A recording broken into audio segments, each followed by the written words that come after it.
Maaga siyang nakatulog kinagabihan. Pagdantay pa lang ng likod niya sa kama, agad nang inagaw siya ng antok. Kinaumagahan nagising siya sa malakas na komosyon sa baba. Bilisan ninyo! Ang sasakyan, dali! Dinig na dinig niyang palahaw ng kanyang babaeng biyanan. Agad siyang bumaba at nakita niyang nakabulagta ang biyanang lalaki. Tita, anong nangyari? Agad-agad siyang lumapit sa mga ito. Siya, nabilisan mo, tawagan mo si Isko. Dalhin natin ang daddy niyo sa ospital. Tarantang-taranta sa Shainang hindi mawari ang gagawin. Maya-maya pa'y dumating din ang kanilang driver. Buhay niyo ang sasakyan ng sir ninyo, bilis! Pakiusap bilsan no, dalhin natin siya sa ospital. Opo ma'am, sige po. Si Mang Isko nataranta rin sa nakikitang lagay ng amang lalaki. Shaina, halika, samahan mo ko. Dalhin natin sa ospital ang daddy ninyo. Opo tita, sige po. Dumulan silang pareho ng sasakyan at agad pinaibes ni Mang Isko. Tita, magpahinga muna po kayo, relax lang po kayo. Wala pong mangyayari kay tito. Saad ni Shaina sa biyanan habang hinihimas ang likod nito. Hindi ko kaakayanin kung may masamang mangyayari sa asawa ko. Tita, wala po. Malakas po si tito. Relax lang po kayo, okay? Pag-aalo niya sa matanda pero lalo lang tong umiyak. Nasa ganong eksenang dalawa na lumabas ang doktor. Kumusta ang asawa ko? Agad na salubong ni Mrs. Villacorta. Na-heart attack ang asawa ninyo, Mrs. Buti agad niyo siyang nadala sa ospital. Kung nahuli kayo ng 5 minuto, baka maging lantanggulin na siya forever. Saad ng doktor at di napigilan ng matandang mapaiyak. Kamusta na siya ngayon, Doc? He's fine now. Mild stroke lang ang natamo niya at huwag kayong mag-alala, makukuha naman sa therapy. Pero iwasan natin siyang mapagod para maiwasang maulit ang gantong pangyayari. Tumango-tango ang matanda. Baka sa kilos ito at pagmumukha ang matinding takot sa nangyari sa asawa. Clyden, gustuhin mo man o hindi, umuwi ka ngayon din. Halos dumagundong ang boses ni Mrs. Villacorta sa anak sa telepono. Kung gusto mo pang makita ang ama mo, umuwi ka dito. Kung hindi, kalimutan mo ng mommy mo ko. At this moment, kailangan nilang presensya ng panganay nilang anak. Hindi lang dahil may sakit ang ama, kundi dahil sa buong kabuhay nila. Mom, uuwi ako sa isang kondisyon. Paalisin niyo sa pamamahay natin ang babaeng yon. Clyden, may sakit ang ama mo. I know, and I'm sorry to hear that, but mom, please, I wanna go home. Ayoko lang makita ang babaeng yon. Anak, please, I'm begging you, come home. Naramdaman ni Clyden gulong-gulong ina, and he hates himself dahil sa pagmamatigas niya rito. Okay mom, I'll be there. Suko ni Clyden sa ina. Mahal na mahal niya ang mga magulang at nagagalit siya sa sarili kung bakit natiis niya ang mga to. He gritted his teeth lalo't umeksena sa isip ang babaeng yon. I swear, I will make your life miserable. Pangako ni Clyden sa sarili. Napabalik kwa sa Shaina mula sa mahimbing na pagkakatulog. Lumingali nga siya sa paligid ngunit wala naman siyang nakita anumang isang tao sa buong silid. Naranaginip yata siya. Dumating daw si Clyden galit na galit habang pinagmasdan siyang tulog. Namaos biglang lalamunan niya sa isiping iyon. Agad siyang bumaba sa higaan at tumiretso sa kusina. Kahit sa panaginip ang sama pa rin ang tingin ng lalaking yun sa kanya. Agad niyang nilagok ang isang basong tubig dahil nakakatuyo talaga ng lalamunan. Naglagay pa siya ng tubig sa baso at pinuno niya yon bago sinara ang ref. Pabalik na sana siya sa kwarto nang bigla siyang bumangga sa kung ano. Ouch! Malakas ang impact at pakiwari niya ititilapon siya kung di siya nahawakan ng kung sino. What the? Hindi niya maaninag kung sino nakahawak sa kanya sapagkat di siya nagbukas ng ilaw papasok ng kusina para kumuha ng tubig. Stupid girl. Pinalaki ni Shaina ang mata na kanina hindi masyadong nakabukas sapagkat kagigising niya lang at nakakaramdam ng antok. Hindi siya magkakamali sa boses ni Clyden. Hindi ito panaginip. Wala sa sariling sambit niya, ngunit nabigla siya nang mahanap ang sarili sa sahig. Binitawan siya ng lalaki at naramdamang sumakit ang balakang niya sa pagkakasalampak bigla. There, gising ka na. Ewan ko na lang kung bakit ka pa sa kwarto ng maayos. Saad ni Clyden na naiinis sabay layo para buksan ang ref. Walang sabi-sabi tinungga ang isang pitsil ng tubig at agad ding sinara iyon. Help yourself. Saad nito at walang pakailam na lumabas na ng kusina. Mula sa pagkabigla ay tumayo na rin ang dalaga subalit talagang malakas ang tama ng kanyang balakang kanina. Paika-ika pa siyang lumabas sa kusina upang bumalik na sa kanyang kwarto. Pagbungad ni Shaina sa may hagdan para umakyat sa kwarto, nakita niyang nakatayo doon si Clyden, nakahalukip-kip, at sa pagkakaalam niya ay sinadya nitong hintay ng kanyang pagkakyat. Natawa pa siya sapagkat wala itong damit pang itaas. Ang hunk nito at gaya ng dati, mala-Adonis pa rin ang kagapuhan. Parang ngayon ka lang nakakita ng lalaking hubad. Pasado na ba ako sa iyong standard? Nakataas ang kilay ni Clyden mula sa kanyang pagkakatigil. Hindi naman. I just can't believe that you're here. Mahinang saad niya at paika-ikang pinagpatuloy ang pag-akyat. Natural, this is my house and I can go home whenever I want. Sabi ko nga, sagot ni Shaina sa pagsusuplado nito, ignoring ang napakalakas na presensya nito, lalo na dumaan siya sa harapan nito. I don't want you here around, saad ni Clyden at parang nabingi si Shaina sa narinig. Ang lakas pati ng kabog niya sa dibdib.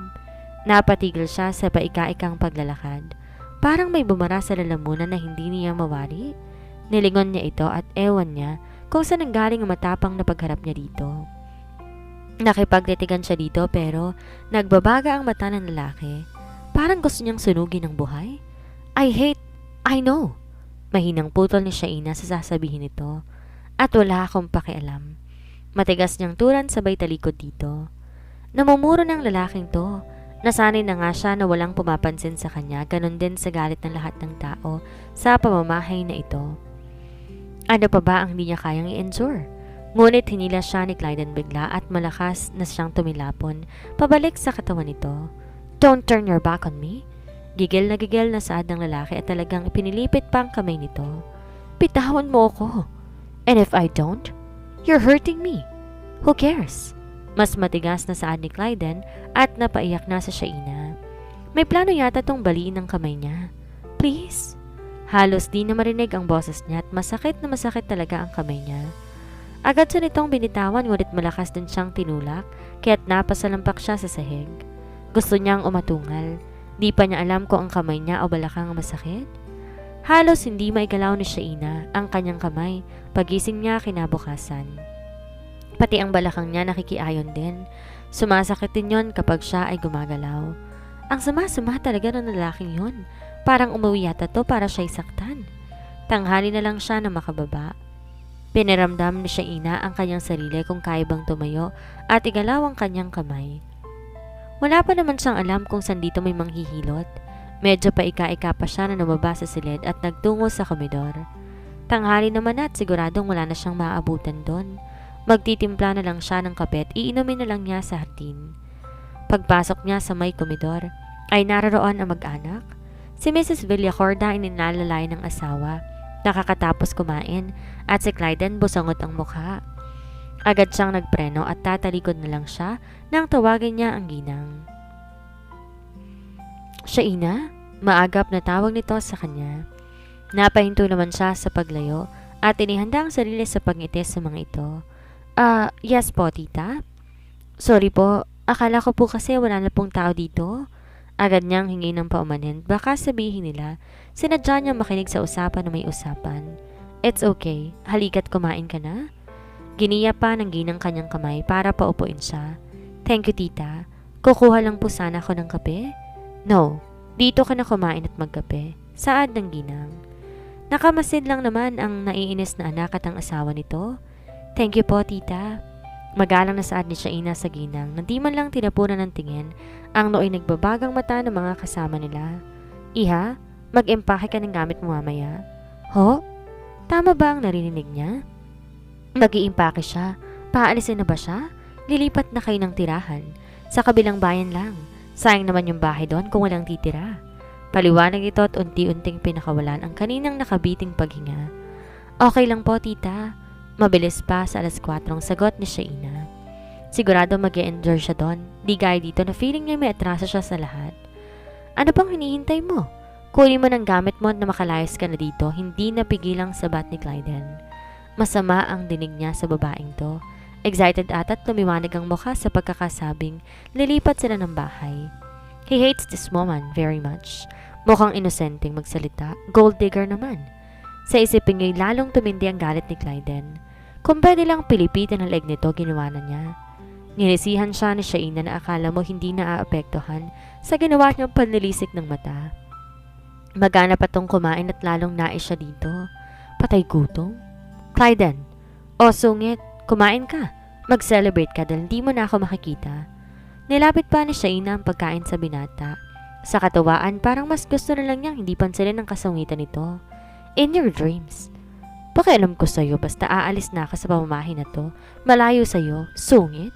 Pagmamalaki ni Shaina sa isip. Iha, kayong dalawa ni Clyden ang lilipat doon.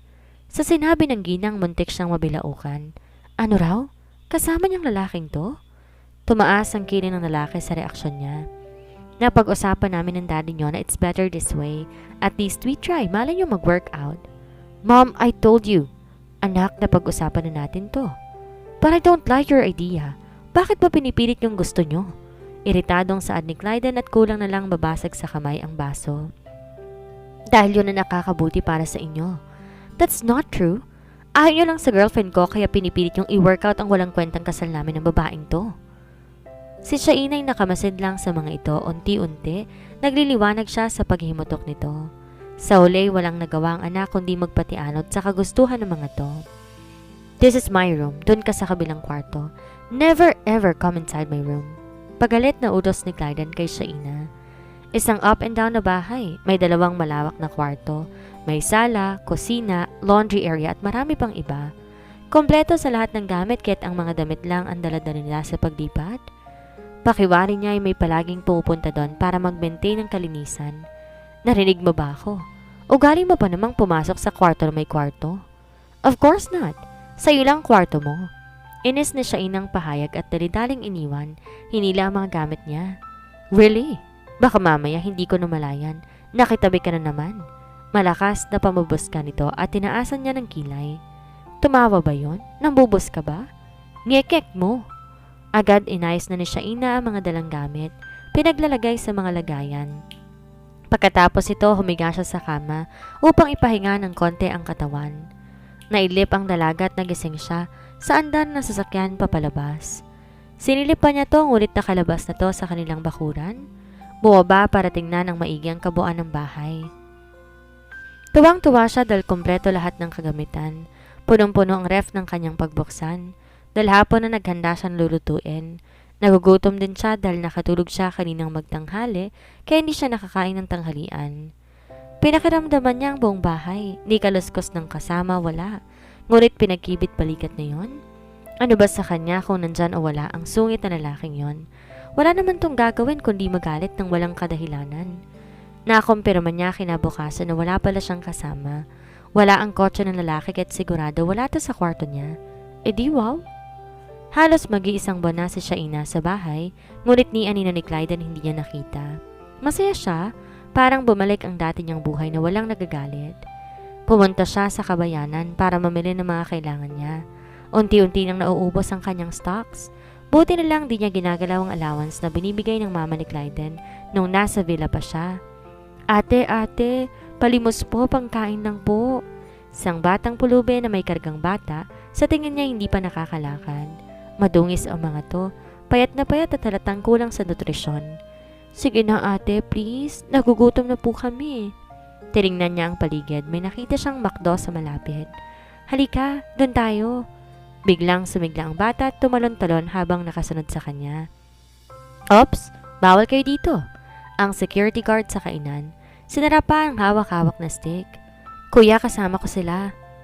Pahayag ni Shaina sa sekyo. May pag-aalinlangan pa to ngunit napakamot na lang ng tinanggal ang stick sa pintuan. Anong gusto niyong kainin? Ate, gusto ko spaghetti at ice cream tapos fries daw po kay Bunso. Okay, sige, hintayin niyo ako dito ha. Paalam niya rito para mag-order. Ate, pwede po take out? Nasa kabilang kanto kasi ang dalawa ko pang kapatid tapos si tatay hindi pa rin kumain. Tumungo ang bata at napansin niyang biglang nalungkot ito. Oo naman, anong orderin natin para sa kanila? Talaga po ate? Oo, sige na, anong orderin natin? Para kay Dennis, chicken, favorite niya po. Si Andy, burger na lang at si tatay, chicken din po. Siguradong matutuwa yun.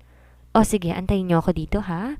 Saad niya bago pumila sa counter at masayang tumango-tango ito. Ate, maraming salamat ha, nabusog kami. Nakatulog na ata si Bunso sa pagkabusog eh. Natatawang saad ng bata habang palabas sila sa McDo. Wala yun, mag-ingat kayo ha. Thank you ate, ang bait niyo po't ang ganda pa. Binola mo pa ako eh. Oo na, iuwi mo ng kapatid mo, inaantok na. Sige po ate, salamat ulit. God bless po. Pagkatapos si Shainang makuhang pakay sa kabayanan, agad din siyang umuwi ng bahay.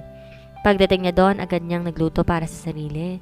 Sinigang na hipon ang gusto niyang ulamin, kaya halos maubos niyang 1/4 kilong niluto niya. Pagkatapos kumain, nagtungo siya sa garden para taniman ang mga pinamili niyang plastic kanina. Ate, ate! Pagbaba pa lang sa taxi, may kumakaway na sa kanya. Pagtingin niya ay na-recognize niya ang batang babae. Kamusta kayo? Bati niya sa mga to. Okay lang din ate, matagal ka pong di na pa rito. Oo may bibilhin lang. Ay, siya nga pala, ito kunin nyo. Niluto ko yan para sa inyo. Wow, talaga po?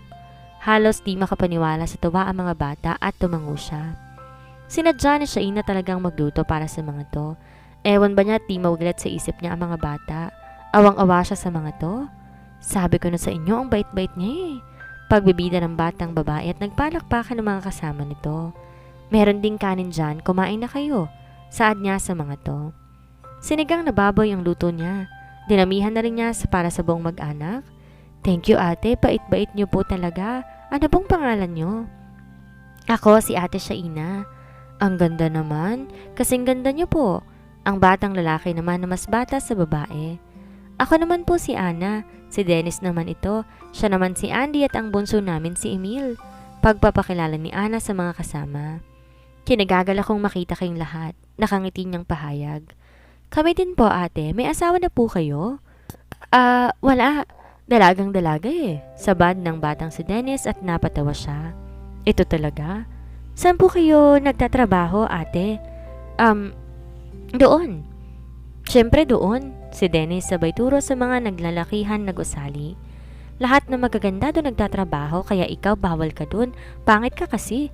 Boss ka pa sa kapatid at inismeran naman nito ni Ana. Huwag po kayo maniwala dyan ate. Nambubos ka lang yan. Paghingi ni Ana ng paumanhin sa inasal ng kapatid. Hoy, tiran mo si tatay. Napatawa ang dalaga habang natutuwa siyang nagustuhan ng mga to ang luto niya. Bakit si tatay lang? Nasaan ang nanay ninyo? Sumama sa ibang lalaki, walang kwenta. Mabilis sa sagot ni Dennis at napalo siya sa kamay ni Ana. Opo ate, simula maaksidente si tatay at di na makatayo, umalis si nanay at sumama sa iba. Nalungkot sa Shaina at nahabag para sa mga to. Sa murang edad, ganito nang nararanasan nila. Parang may bumuon na matalim na bagay sa kanyang puso. Inawakan niyang kamay ni Ana at pinisil-pisil iyon. Alagaan mo mga kapatid mo ha? Saad niya rito at tumango-tango naman iyon. Hayaan niyo kapag napunta ako dito ulit, magdadalo din akong pagkain ninyo ha? Agad niyang pahayag na pinasigla ang boses. Umuwi na kayo ha, itong 2,000. Bumili kayo ng pagkain at gatas ng tatay ninyo. Sabay abot sa 2,000 piso at nagtataron ang mga bata sa tuwa. Huwag din kayo nagpapasawi kay ate ninyo ha? Good boy dapat kayo. Baling nga sa 2 nakababatang kapatid nito at tumango-tango naman ang mga iyon. Bago pa si Shaina pumunta sa lakad niya, tinulungan pa niyang ilagay na maayos sa supot ang tira ng mga ito para sa kanilang tatay. At dito na po nagtatapos ang kabanata ng ating kwento. Sana'y muli niyo po akong samahan sa mga susunod pang kabanata. Maraming salamat po. Ingat po tayong lahat.